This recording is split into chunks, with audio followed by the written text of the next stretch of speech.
বাইকের পিস্টন ক্যাম, পিস্টন এবং timing check কেন চলে যায় গাইস, আপনাদেরকে আজকে সরাসরি এক কথা বলবো, কেননা আপনাদের জানা দরকার। প্লিজ, এখানে দেখেন আমাদের পিস্টন কিন্তু সবার আগে চলে গেছে, যদিও ভিডিও আমি দেবো কেমন ধোয়া পাশে দেখাবো। আর এটা হচ্ছে একটা রোকা, এটা হচ্ছে একটা ক্যাম, এটা টাইমিং চেন, আর এটা অ্যাডজাস্টার। তো এটা কেন চলে যাবে?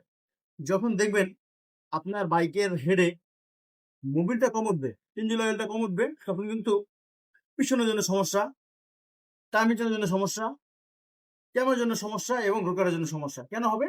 যখন আপনার বাইকে হেডে ফুললি মোবিল ইঞ্জিন অয়েলটা না উঠবে, তখন আপনার প্রথমত চলে যাবে হচ্ছে আপনার এই দুটো রোকার। এই রোকার কেন চলে যাবে? যখন যদি এখানে মোবিল না পাইলো, তখন কিন্তু আপনার ভিতরে বল্ট হয়ে গেল। আর এখানে যদি মোবিল না আসে, তাহলে আপনার হলো বাল্বের যে ছাতা আছে, ছাতা ভাঙিয়ে দেবে, ছাতা মনে করেন খেয়ে যাবে। তো আসলে আমরা পরিপূর্ণভাবে কাজ করলে তাদের বন্যা হবে না।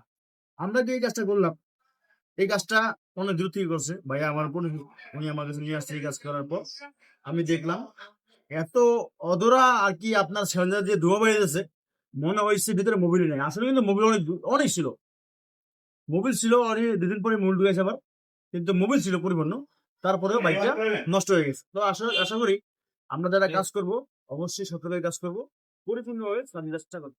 গাইস, বাইকের যে কোনো কাজ যদি আপনি জানতে চান, অবশ্যই আমার ভিডিওটা লাইক করবেন, শেয়ার করে দেবেন, আর গঠনমূলক একটা কমেন্টস করবেন, তাহলে আপনার ওই কথাই আমি ভিডিও বানাবো। Thank you so much guys, like comment share চাই। আল্লাহ হাফেজ।